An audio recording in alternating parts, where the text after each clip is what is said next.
मुअज़्ज़िज़ दोस्तों, अस्सलाम वालेकुम। दोस्तों, पठान को अफगान कहते हैं। अफगान इसलिए कहते हैं कि अफगान हजरत सुलेमान अलैहिस्सलाम के एक बेटे का नाम था और उनको जिनात की जुबान से प्यार हो गया था।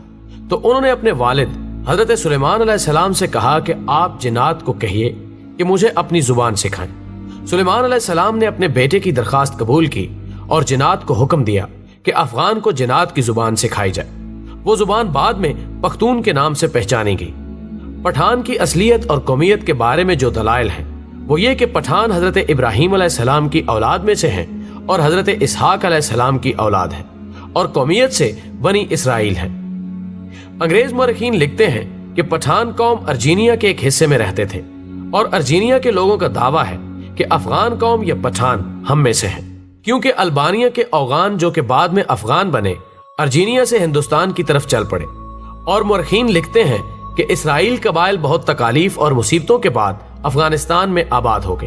जब हजूर अकरम सल्लल्लाहु अलैहि वसल्लम ने इस्लाम की तबलीग शुरू की और लोग जोक दर जोक इस्लाम में दाखिल होने लगे, तो उस वक्त पठान कौम का सरदार जिसका नाम कैस अब्दुल रशीद था, अपने पूरे खानदान के साथ मोहम्मद सल्लल्लाहु अलैहि वसल्लम के हजूर में हाजिर हुआ और मोहम्मद सल्लल्लाहु अलैहि वसल्लम के हाथ पर बैत करके मुसलमान हो गया।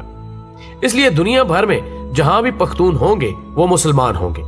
दुनिया में पख्तून ही वाहिद कौम है जिसमें इस्लाम के बगैर कोई मजहब नहीं। अगर पख्तून से पूछा जाए कि आप पहले मुसलमान हैं या पख्तून, तो जवाब होगा कि मैं 5000 साल से पख्तून हूं और 1400 साल पहले मुसलमान हूं। दोस्तों, अब सवाल यह है कि अफगान कौम को पठान क्यों कहा जाता है? तो जब काफरों ने मक्का पर कब्जा कर लिया तो हजरत मोहम्मद सल्लल्लाहु अलैहि वसल्लम ने हजरत खालिद बिन वलीद रजी अल्लाह ताला अन्हो को हुक्म दिया कि जाओ अपने अफगानियों को जिहाद के लिए बुलाओ। खालिद बिन वलीद रजी अल्लाह ताला अन्हो अफगानिस्तान चले गए और अफगान सरदार कैस अब्दुल रशीद को हजूर सल्लल्लाहु अलैहि वसल्लम का पैगाम इरसाल किया। कैस अब्दुल रशीद की क़यादत में लश्कर मक्का मुकरमा की तरफ रवाना हुआ। शाम को सहाबा कराम ने हजूर अकरम सल्लल्लाहु अलैहि वसल्लम को खुशखबरी सुनाई कि अफगानी लश्कर ने आते ही काफिरों का कत्लेआम शुरू कर दिया और तमाम काफिरों का खात्मा कर दिया और मक्का मुकरमा को अफगानियों ने फतह कर लिया। तो उसी लम्हे हजूर अकरम सल्लल्लाहु अलैहि वसल्लम की जुबान पर ये अल्फाज आए, बतान। ख़वातीनो हजरात, बतान लफ्ज अरबी जुबान का लफ्ज है, यानी सख्त तरीन लकड़ी जो समंदरी जहाजों में लगाई जाती है, जिसे समंदरी पानी भी कमजोर नहीं कर सकता। ये लफ्ज जब बरे सगीर पहुंचा तो बतान से पठान हो गया। और अगर इनकी तारीख का तकाबुली जायजा लिया जाए तो फारसी में पश्तून, मुकामी जुबान में पख्तून और उर्दू में पठान, ये कौम दुनिया भर में फैली हुई एक गैरतमंद कौम के तौर पर गर्दानी जाती है, जिनमें अफगानिस्तान, पाकिस्तान और भारत अव्वल नंबर पर है। दुनिया में पश्तून अपनी वफा और गैरत के नाम से जाने जाते हैं। लफ्ज पश्तून का मतलब होता है गैरत व वफा वाला और अपनी इज्जत और दीन पर मर मिटने वाला। पश्तूनों ने क़याम पाकिस्तान में भी भरपूर हिस्सा लिया।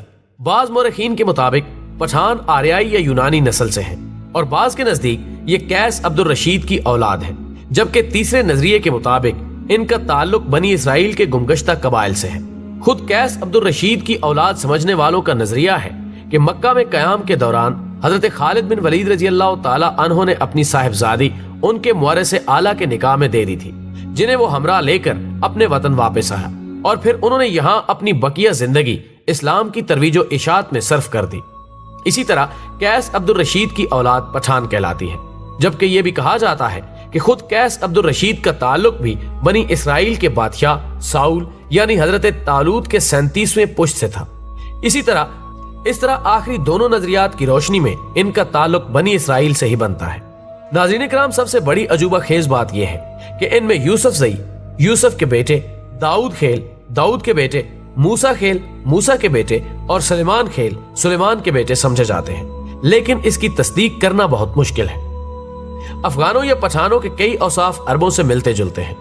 अरब कौम मेहमान नवाज, बहादुर और अहले कलम होने के साथ साथ दूसरी कौमों से इतनी जल्दी मरूब नहीं होती थी। इन चंद औसाफ के अलावा कोई और वस्फ अरबों के अंदर जमाना जहलियत में नजर नहीं आता। हैरत की बात यह है कि यही चंद औसाफ अफगान या पठान कौम में भी इसी शिद्दत के साथ पाए जाते हैं, जबकि इनकी बेशतर चीजें यहूदियों से भी मिलती जुलती हैं। नस्ली तौर पर दोनों अपने आप को दुनिया की बेहतरीन कौम तस्वुर करते हैं। मजहबी तौर पर सख्त हैं और सर पर टोपी रखने का रुझान भी आम है, जबकि इसके अलावा भी कई रस्म व रवाज मुश्तरक हैं। ذہن میں رہے کہ پشتونوں کا یہودی النسل سے ہونا قابل فخر بات ہے، نہ کہ معجب توہین، کیونکہ یہودی النسل ہونا تو شاید تب اس قوم کے لیے توہین کا معجب ہوتا جب وہ سید الانبیاء حضرت محمد صلی اللہ علیہ وآلہ وسلم پر ایمان نہ لاتے۔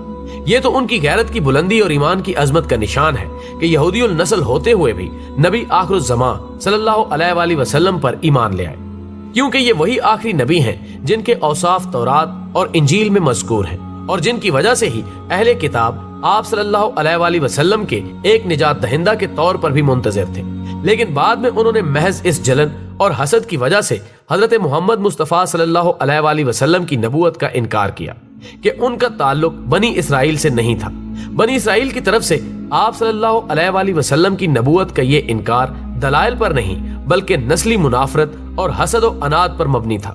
تو یہ پشتونوں کے لیے قابل فخر بات ہے کہ یہ لوگ حضرت موسیٰ علیہ السلام کے حواری بھی ہیں اور آخری نبی صلی اللہ علیہ وآلہ وسلم کے سپاہی بھی۔ ناظرین، ویڈیو پسند آنے کی صورت میں اسے زیادہ سے زیادہ لائک کر کے ہماری حوصلہ افزائی کریں اور ویڈیو کو فیس بک اور واٹس ایپ پر شیئر کرنے میں ہمارا ساتھ دیں۔ ہماری اگلی ویڈیو آنے تک اپنا، دوستوں اور گرد و نواح کے تمام لوگوں کا بہت خیال رکھیں۔ اللہ حافظ۔